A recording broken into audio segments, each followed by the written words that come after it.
banyak ayat-ayat surga itu ketika menerangkan kepada kita, menjadikan semua titipan itu membersamai kita selamanya. Coba lihat ya, yang ke surga bawa bapaknya, ibunya, pasangannya, ada. Buka Quran surah ke-13, misal ayat 23. Jannati adnin yadkhulunaha wa man salaha min abaihim wa azwajihim wa dzurriyyatihim. Ada orang yang akan masuk ke dalam surga Aden. Jadi masuk surganya lewat surga Aden, tapi melewati semua pintu surga. Semua pintu dilewatin, lewat surga Aden dulu, semua pintu dilewatin. Setiap masuk surga disambut oleh semua malaikat yang jaga pintu surga.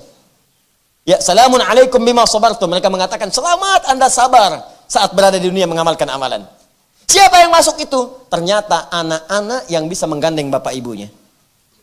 Ya, wa abaihim wa man salaha min abaihim. Orang-orang saleh di kalangan bapaknya. Bapaknya digandeng. Masuk surga bawa bapak ibunya.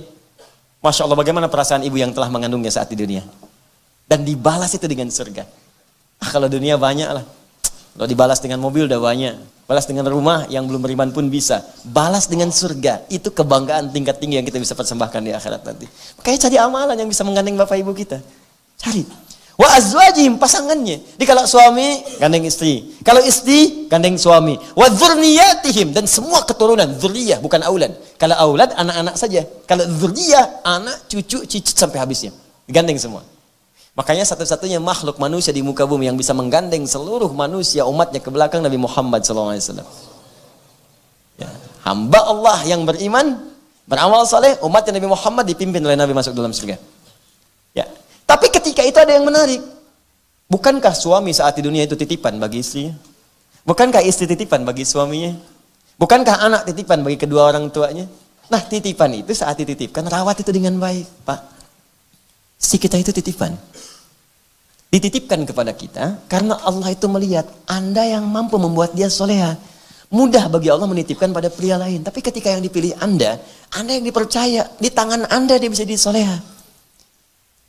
Ibu yang di bawah, Bu, ya. Ini suami-suami yang di atas ini bersama saya dititipkan kepada ibu di bawah karena menurut Allah ibu yang mampu menjadikan dia soleh. Ibu yang mampu menyertai dia menjadi soleh. Mudah bagi Allah menitipkan dia pada perempuan lain. Tapi kenapa dititipkan kepada ibu? Karena di tangan ibu dia insya Allah menjadi soleh. Dan di tangan Anda dia menjadi solihah. Karena itu berpartner dalam kehidupan supaya dua-duanya punya pilihan baik insya Allah subhanahu wa ta'ala. Itu poinnya. Ini yang satu belum solihah udah minta yang kedua. Dua belum solihah udah minta yang ketiga. Titipan, ditanya satu saat nanti. Bagaimana jawabannya? Memang bahasanya bagus. Wah, kenapa sih udah begini? Mama sholat senang berjamaah atau sendirian? Besar mana pahalanya? Ya berjamaah apa? Baik, berjamaah itu ada imam, ada makmum. Baik, Ma. Kalau berjamaah imamnya berapa? 1.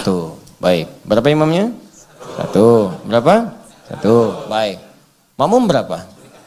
1 lah, Pak, kan sah gitu kan? Bah, ya sudah, makmum 1, imam 1. Baik, kira-kira kalau makmumnya 2, ya lebih afdol mana dengan imamnya 1?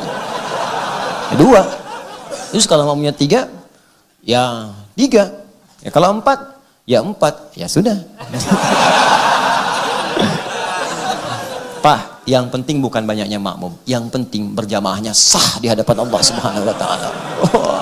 Di bawah ibu-ibu langsung.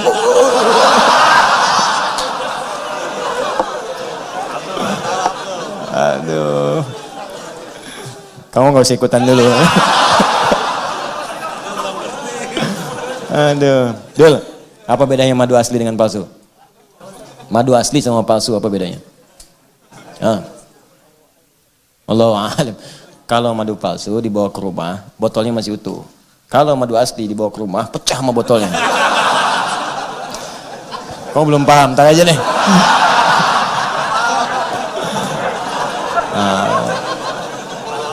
Dah, anak titipan.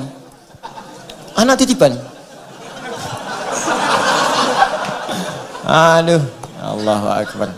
Udah. Ya, anak juga titipan. Ini akan ditanya nih orang tuanya. Apalagi kalau dia menjelang balik akan ditanya. Karena dia titipan, maka buat titipan itu punya nilai di hadapan Allah saat pulang. Nih, Anda titip motor nih, begitu pulang ternyata spion bengkok. Knalpot hilang. Ya. Misal.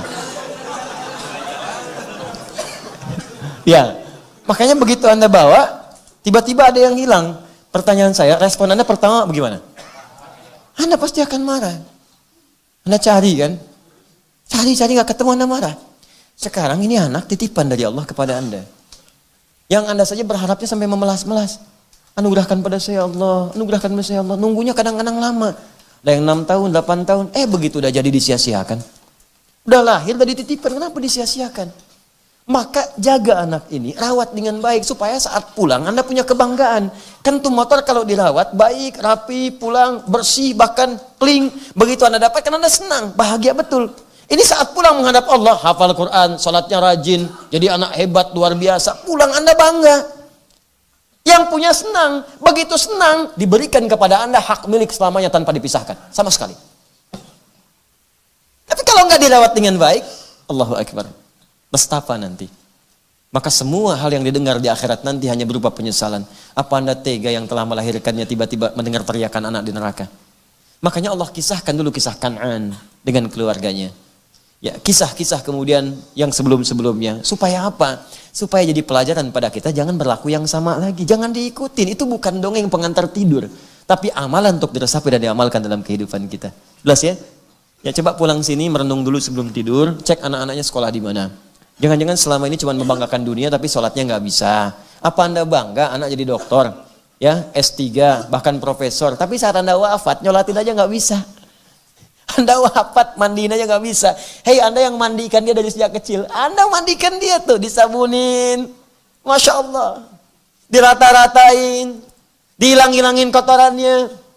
Anda nggak pernah merasakan jijik pada saat itu, nggak pernah merasa dengan baunya, nggak pernah Anda merasakan buruk saat melakukan itu semua. Pertanyaan saya, tuh anak yang Anda mandikan dari sejak kecil, yang popoknya Anda gandikan, yang Anda timbang-timbang, satu saat kalau Anda wafat, bisa mandikan Anda nggak? Masa anak orang lain yang mandikan Anda? Masa anak orang lain yang nyolatkan Anda? Anda sendiri yang berharap dia sholat tengah malam, minta sama Allah supaya ada dia. Kok begitu Anda wafat, dia nggak bisa nyolatin dia? Dia nggak bisa nyolatin Anda. Dia nggak bisa mandikan Anda. Dia nggak bisa bahkan untuk mentalkinkan Anda. Bahkan kadang antar ke kubur pun nggak sempat. Lantas apa yang Anda dapatkan selama hidup ini? Apa yang Anda raih? Itu gelar yang Anda banggakan.